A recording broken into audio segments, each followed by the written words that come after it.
Antes de iniciar mi conferencia, un saludo muy especial para el doctor Revelo por la invitación que me hizo a este espacio académico de IPA y UNICEF.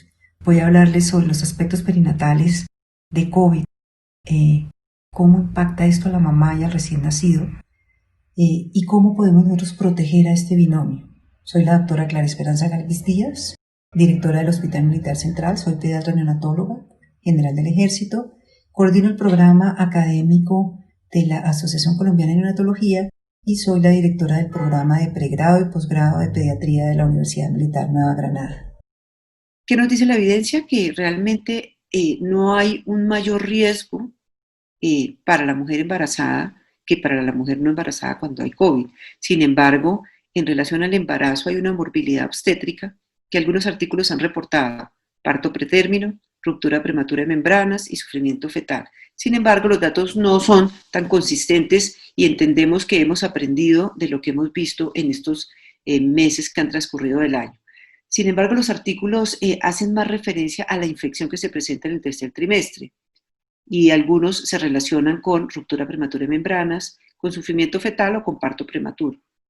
Cuando comparamos las series de China en relación al comportamiento de la enfermedad, vamos a encontrar que el 81 al 85% presenta síntomas leves, 10 a 12% moderado a grave y solo un 3 a un 5% va a presentar un curso crítico. Y tenemos que entrar a hablar de las vías de transmisión y ustedes saben que estamos hablando de espacios o momentos donde nos vamos a contagiar de persona a persona por gotas respiratorias, a través de aerosoles, y ustedes saben que el solo hablar, el toser, el escupir o el exhalar, dependiendo de la distancia en que se encuentren las personas, pues nos va a producir estos tres tipos de contagio. Aquí hablamos en relación al contacto directo con superficies contaminadas y vamos a ver que el virus tiene una vida que cambia en relación a la superficie donde se encuentre. Cuando hablamos de transmisión congénita, entonces vamos a ver que, como en las otras infecciones que se presentan con virus, el paso transplacentario de los patógenos va a ser influenciado por la edad gestacional y hablamos embriopatía en el primer trimestre, infección fetal en el segundo y en el tercero podemos encontrar un daño que se provoca básicamente por la respuesta inmune. Entonces vamos a encontrar una viremia materna, que aunque es muy baja, 1%, puede estar presente, una infección en la placenta, o podemos encontrar una viremia en el recién nacido seguida de esa infección placentaria. ¿Por qué coloco aquí la falta de receptor de angiotensina 2? Porque parece que esa falta de receptor en el trofoblasto hace que sea muy poca la infección que se presenta en el primer trimestre. Entonces, ¿cómo vamos a confirmar esa infección transplacentaria? Cuando encontramos una RT-PCR positiva en placenta, en líquido amniótico sin ruptura de membranas y en sangre de cordón, y eso es lo que vamos a revisar en los estudios. ¿Cuándo aparece el primer caso reportado de posible infección vertical? El 26 de marzo, y no es con RT-PCR, sino con anticuerpos, presencia de IgM a las 2 horas de nacido. Cuando hablamos de transmisión perinatal también hay otros momentos de riesgo para el recién nacido, y vamos a ver intraparto, y aquí hablamos de dos mecanismos: ascendente, cuando hay infección del área perianal y región vaginal que pueda ascender hacia placenta, o por el contacto con secreciones maternas. ¿Qué nos dice la evidencia? Que cuando hay parto vaginal hay unos momentos en los cuales se puede infectar ese recién nacido. Durante el parto, con contacto directo con el área perianal infectada, por contacto del profesional de salud con esa área infectada, por aerosoles que se generen por la pérdida del espacio que está recomendado, que es mayor de 2 metros, y por contacto directo cuando la madre no tiene el aislamiento adecuado o la protección adecuada con su recién nacido. Y el otro momento, entonces, es el postnatal. Entonces hablamos vía intrauterina o transplacentaria, intraparto y postnatal. Y aquí vemos el recién nacido está expuesto a cualquier miembro de la familia que pueda estar infectado, a los cuidadores o al personal médico con el que va a estar en contacto. ¿Por qué la región perianal se vuelve un espacio donde pueda haber contagio? Pues ya hay estudios que han encontrado la presencia del virus en secreción vaginal, la presencia del virus a nivel gastrointestinal en materia fecal, en estos tres estudios, o la presencia del virus en materia fecal y área rectal. Este es un estudio que nos publica la posibilidad de un 20% de este riesgo para el recién nacido. Y aquí, cuando estamos hablando de no hacer daño, es esto. Si tenemos el riesgo de contagio, pues obviamente la protección debe ser mucho mayor. Y acá en el historial de la vida inmunológica, ¿por qué es tan importante también ver los momentos en los cuales aparece la infección, los síntomas, cómo se agudizan, cómo puede entrar esa mamá intensivo, pero también la importancia del momento que vamos a tomar cada una de las pruebas? Y aquí ustedes ven en tiempo, cuando tomamos PCR con síntomas, pues la posibilidad de que sea positivo en un mayor porcentaje es mucho mayor. ¿En qué momento vamos a tomar el antígeno viral, que es una prueba también rápida que hacemos y que se puede hacer cuando no hay PCR, que se hace también en secreción nasofaringea? Las pruebas rápidas de anticuerpos, ¿en qué momento las vamos a hacer? Y generalmente van a ser segunda, tercera semana, pero las vamos a hacer en el recién nacido porque sospechamos que la infección fue intrauterina. Aquí los síntomas de la mamá que nos está orientando del momento de la infección, entonces eso nos va a mejorar la positividad. Aquí vemos el análisis para cuando vamos a hablar de COVID positivo, siempre vamos a tener una PCR positiva, pero también vamos a encontrar un probable positivo cuando encontramos IgG, y cuando encontramos IgM nos va a hablar de una infección reciente. Entonces eso nos permite hacer una mejor identificación y análisis de cada caso. ¿Qué nos dice el Royal College de Ginecología y Obstetricia? Que realmente no hay una evidencia sólida de que ahí tengan mayor riesgo, que si bien los primeros estudios decían que no había posibilidad de transmisión vertical, ellos ya hablan de una posible vía de transmisión y lo vamos a ver en los artículos que siguen, porque básicamente este virus se debe comportar como los otros virus, en que se genera un cuadro de severidad dependiendo de la sintomatología de la mamá y del momento del parto, del momento del embarazo, perdón, y se genera un parto prematuro. Pero sí es claro que hasta el momento no se han generado anomalías o malformaciones fetales. También, ¿qué encontramos y qué recomendaciones? Esta es la guía que hace Colombia en base a revisión de todos sus artículos, y lo que nos está diciendo es: sospeche si hay un gel, puede ser COVID. No olvide hacer la maduración pulmonar, igual si la necesita recién nacido. Proteja a esta mamá de riesgo de preeclampsia con aspirina, que no va a tener ningún riesgo. La vida del parto es individualizada, o sea, no debemos pensar que todos los bebés se deben ir a cesárea. Evite el movimiento de esa mamá positiva por toda el área de obstetricia. Trate de donde la maneja, donde le hace el trabajo de parto, atienda su parto. Y el pinzamiento del cordón umbilical entre 1 y 3 minutos, o sea, no se debe ni adelantar ni se debe retrasar. ¿Qué nos dice esta guía también? Que toda mamá que tenga síntomas sugestivos debemos hacer un aislamiento preventivo, que si esa mamá está positiva confirmada, le pospongamos los controles siempre y cuando no haya riesgo para su bebé. ¿Y qué nos dice la OPS? Es lo mismo que adoptamos aquí nosotros en Colombia y que creo la mayoría de países, y es siempre en una embarazada, mire, por un lado, síntomas, y por otro lado, la prueba de PCR. Si la prueba es negativa y la mamá tiene síntomas leves, aíslenla en la casa. Si la mamá es positiva, tiene cuadro de dificultad respiratoria, se valora y se define dónde se hace su manejo, pero si es muy severo su cuadro respiratorio, estamos hablando de dificultad, esa mamá debe hospitalizarse. O sea, lo importante es no minimizar el riesgo para estas mamás. Sin embargo, vamos a encontrar mamás sintomáticas negativas, a ellas les vamos a hacer una segunda prueba antes de romper el protocolo y decir que la mamá no está infectada. Vamos a mirar los signos que puede presentar esa mamá, los de infección general y los de alarma obstétricos, que ustedes saben que siempre están relacionados con sospecha de preeclampsia, de hipertensión, y se va a traducir en esto: encefalea, trastornos visuales auditivos, edema, epigastralgia, puede haber sangrado o puede haber ruptura de membranas. Vamos a tener unos marcadores de severidad como en la enfermedad general, y aquí es importante la fiebre, la falla respiratoria, el deterioro clínico asociado a todos estos marcadores paraclínicos. Siempre debemos pensar en una oxigenación adecuada, porque recordemos que ahí estamos hablando no solo de la mamá, sino del bebé. En este seguimiento que hace el American College de Ginecología y Obstetricia, hacen un análisis de 8.200 mujeres embarazadas para mirar cuál es el riesgo en relación a las no embarazadas cuando hay COVID.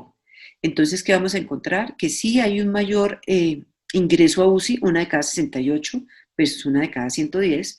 En relación a ventilación mecánica también es mayor, uno en 195 versus una en 370.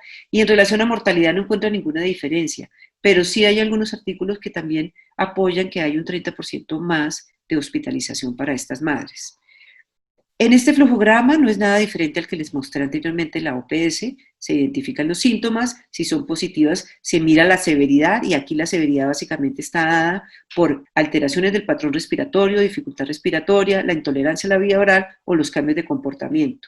Si alguno de estos signos es positivo se considera de alto riesgo y se debe ver inmediatamente por un servicio de urgencias. Si no es positivo, miramos los riesgos tanto de antecedentes, que son las comorbilidades, como de compromiso o riesgos sociales. Si no se puede cuidar, si no puede ir a seguimiento, entonces le vamos a hacer un control ambulatorio. Si no hay ningún riesgo, pues simplemente le vamos a seguir haciendo los controles y lo importante es que tenemos que proteger a la mamá y al bebé.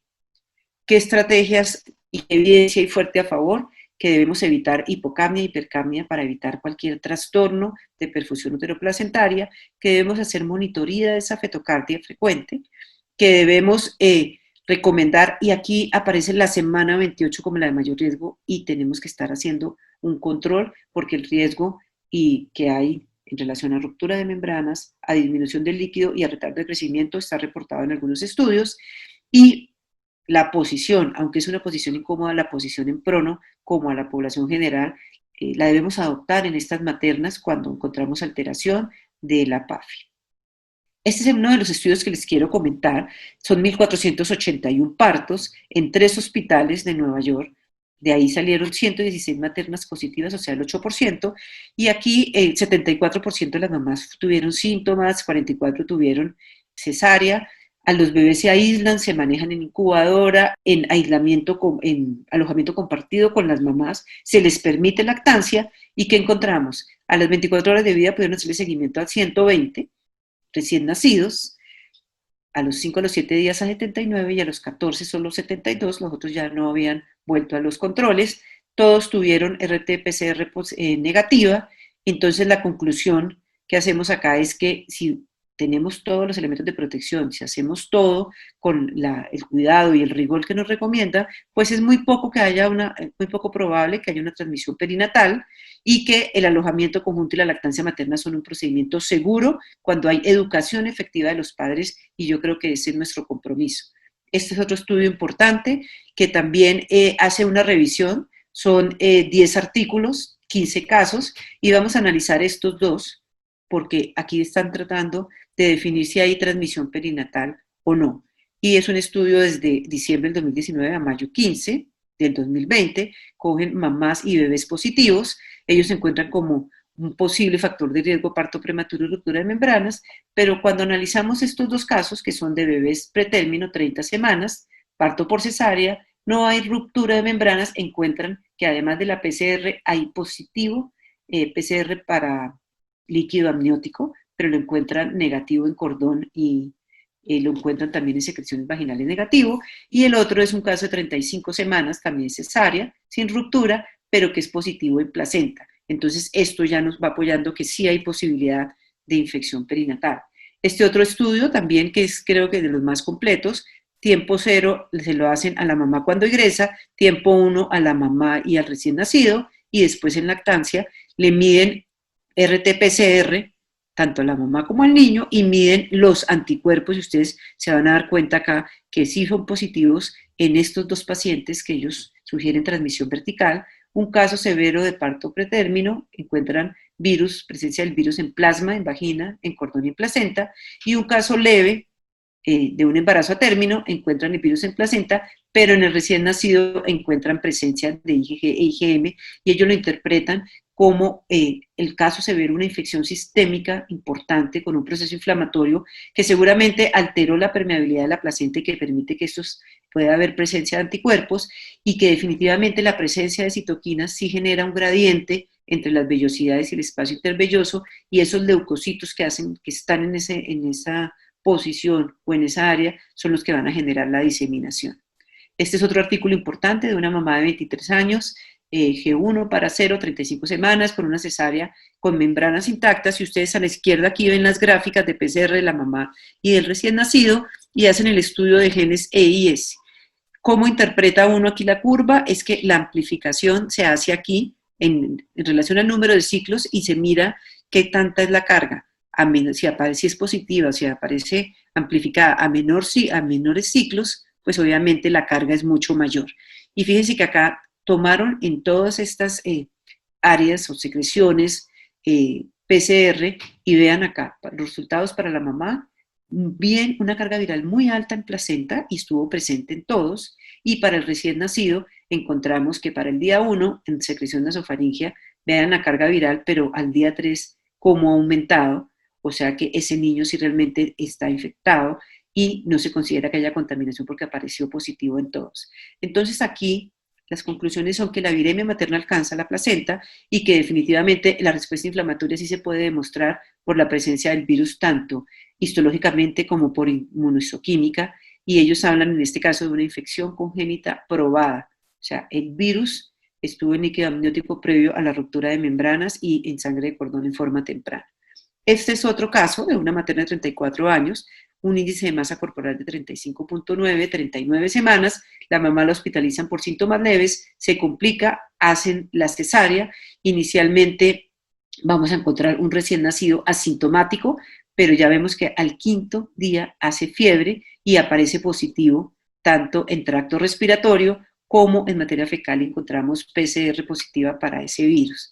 Entonces, aquí la duda era si había transmisión, la transmisión vertical era transplacentaria o intraparto, y ahí por eso la protección y los controles que hagamos nosotros en el manejo, en la manipulación del bebé y de la mamá, pues va a ser muy importante. Sin embargo, ellos presumen que esa alta carga viral pulmonar se puede relacionar con una inflamación y que puede generar una viremia secundaria, facilitando a su vez la ruta hematógena. Entonces aquí podemos ver los momentos en que se va positivizando esa mamá que inicialmente llegó con síntomas leves y un bebé que tenemos que hacerle controles, porque si acá está asintomático y no le damos salida, pues no vamos a saber qué pasa en estos días. Y este es otro artículo importante de una revisión sistémica, que son 9 estudios que se hacen con 70 recién nacidos, y vamos a analizar estos 3 casos, donde aparecen 4 pacientes que posiblemente apoyen que sí hay una transmisión vertical. Este bebé que es positivo en aspirado nasofaringio, de estos 30 casos, 3 bebés son positivos para aspirado nasofaringio, y aquí en el último estudio de Dong encuentra IgG e IgM positiva, pero es negativa PCR tanto en secreción vaginal como nasofaringea. Entonces, son estudios a favor que nos indican que por PCR o por presencia de anticuerpos podemos sospechar nosotros infección en la mamá. En relación a los datos de Colombia, a fecha 8 de julio vamos a encontrar 571 casos nuevos en gestantes, 2 fallecimientos. Cuando miramos los síntomas, tenemos un 93%, casi 92%, perdón, de pacientes sintomáticas. El mayor número de infecciones se han detectado hacia el final del embarazo. Cuando vemos recién nacidos, estamos hablando de 98 neonatos positivos de estos 571 embarazos. Han requerido hospitalización cerca del 40% y en UCI el 11%. La aparición ha sido en los primeros 7 días solo en 27 casos. La mayoría de los neonatos que hemos tenido han tenido la infección posterior, o sea, pensamos que es postnatal.